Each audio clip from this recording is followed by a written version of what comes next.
Hello everyone and welcome back to my channel. My name is Tamanna and today's video is all about how to write a detailed SOP. So guys, as you all know, SOP is really important और अगर जिनको नहीं पता है तो मैं उनको बता देती हूँ कि SOP plays a very important role in your visa success rate. आपका visa success rate mainly SOP पे भी डिपेंड करता है क्योंकि एसओपी का मतलब होता है कि आपका क्या रीज़न है, आपका क्या पर्पस है।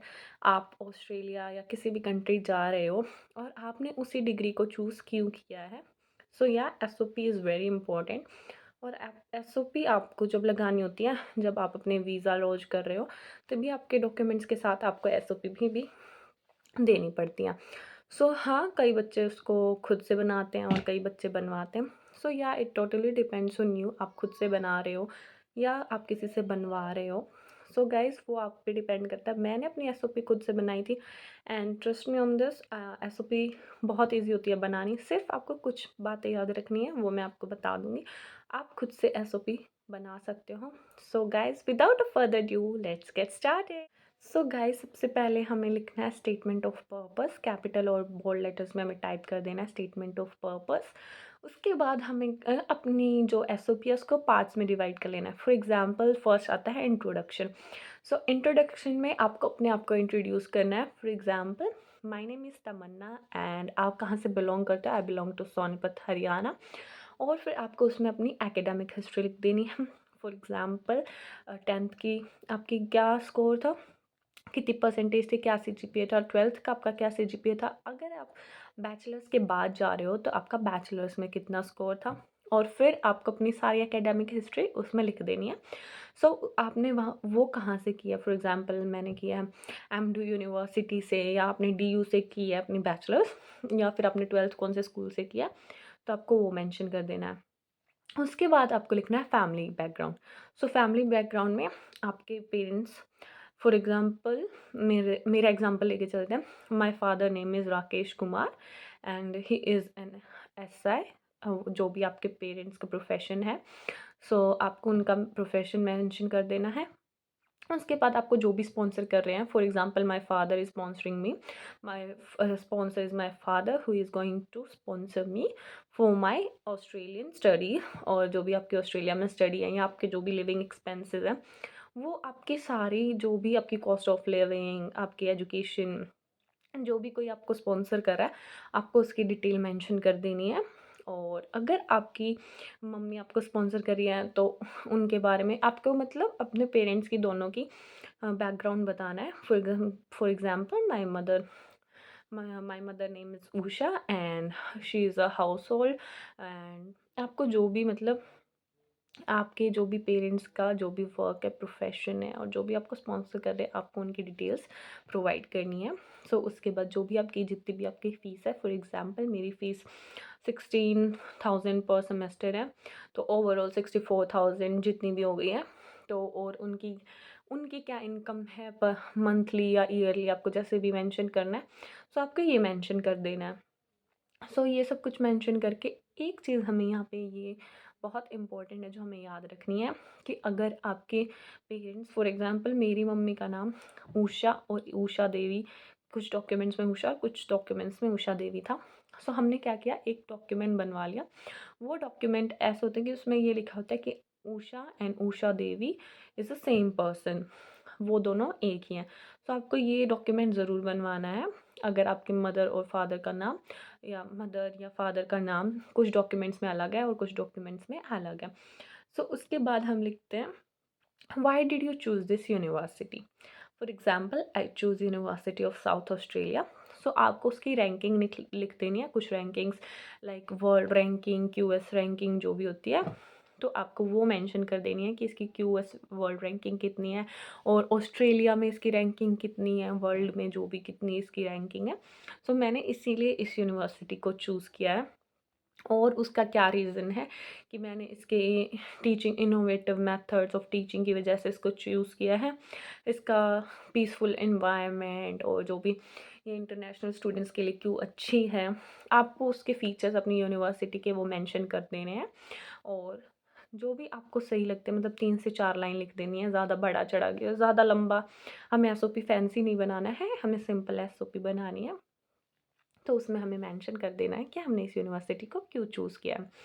सो उसके बाद आती है, why did you choose this, like choose this country. For example you choose Australia, आपने ऑस्ट्रेलिया का क्यों चूज़ किया। I choose Australia because it is known for its quality of education. जो भी आपको लिखना है अपने ऑस्ट्रेलिया के बारे में, और आप कंपैरिजन भी कर सकते हो अदर कंट्री के साथ। अगर आपको कनाडा में आपकी जो डिग्री है अगर वो 1 साल की मिल रही है और आपको यहाँ 3 साल की मिल रही है, या जो अगर आप अमेरिका में आपको वो डिग्री कितने साल के लिए मिल रही है और यहाँ कितने साल के लिए मिल रही है, और आप उसके वेदर को भी वेदर डिफरेंशिएशन भी कर सकते हो। फॉर एग्जांपल कनाडा का वेदर काफ़ी ख़राब है, काफ़ी ख़राब है, लाइक वहाँ पे काफ़ी ठंड होती है, जबकि ऑस्ट्रेलिया का कंपैरेटिव टू इंडिया सिमिलर ही है काइंड ऑफ। कनाडा से तो बहुत अलग है। सो आप ये भी मेंशन कर सकते हो कि आपने ऑस्ट्रेलिया को अपने वेदर के अकॉर्डिंग चूज़ किया है, क्योंकि वहाँ पे इंडिया के कंपैरेटिव वो सही वेदर है, कंपैरिजन में वो सिमिलर ही है। सो आप ये भी मेंशन कर सकते हो। सो आपको 4 से 5 लाइन इसके बारे में लिख देनी है कि आपने ऑस्ट्रेलिया को ही क्यों चूज़ किया। सो उसके बाद आपको अपना ये सब बता के आपको लिखना है कि why did you choose this course. आपने जो भी कोर्स चूज़ किया है, आपने उस कोर्स को क्यों चूज़ किया है। For example I choose masters of social work. So उसके बाद आपको क्या करना है, मास्टर्स ऑफ सोशल वर्क आपने क्यों चूज़ किया है, क्योंकि ये मेरी फील्ड का था और मुझे इसमें इंटरेस्ट है। अगर आपको कोई भी आपका बैकग्राउंड है सोशल वर्क से, आपने कोई भी बैकग्राउंड है, आपका कोई भी पास्ट एक्सपीरियंस है आपके पास, तो आप उसको ज़रूर मेंशन कर सकते हो कि आपका कोई भी एक्सपीरियंस जो आपको उस फील्ड में है, सो आप उसको मेंशन कर सकते हो। और आपको उसके बाद आपको ये मेंशन करना है आपके लॉन्ग टर्म और शॉर्ट टर्म क्या क्या आपके आगे गोल हैं। फॉर एग्जांपल आपको मास्टर्स ऑफ सोशल वर्क हो गया, आपकी मास्टर्स डिग्री होगी, या फिर आपने कोई भी कोर्स चूज़ किया है, उसके बाद आपका क्या प्लान है। सो जैसे मेरी डिग्री हो गई, मैं उसके बाद टीआर, या आपको टीआर के लिए अप्लाई कर देना, आपको टीआर मिलेगी। टीआर मतलब टेम्परेरी रेजिडेंसी। सो उसके बाद आपका क्या प्लान है।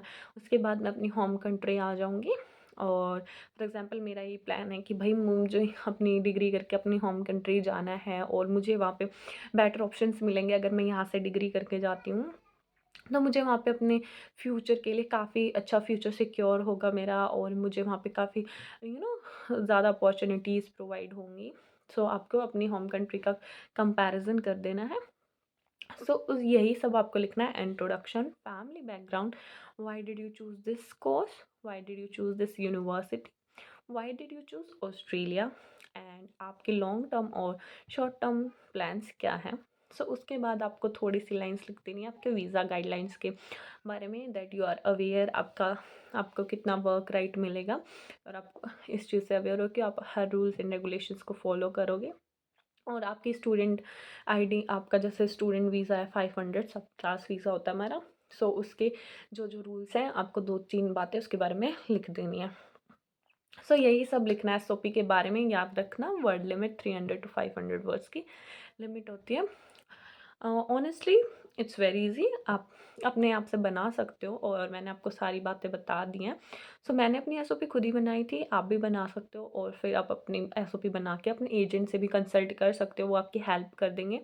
वो आपको सैम्पल एसओपी भी प्रोवाइड कर देंगे, तो आप उसको देख के भी अपना आइडिया क्लियर कर सकते हो, आपको कुछ आइडिया मिल जाएगा कि आपको कैसे बनानी है।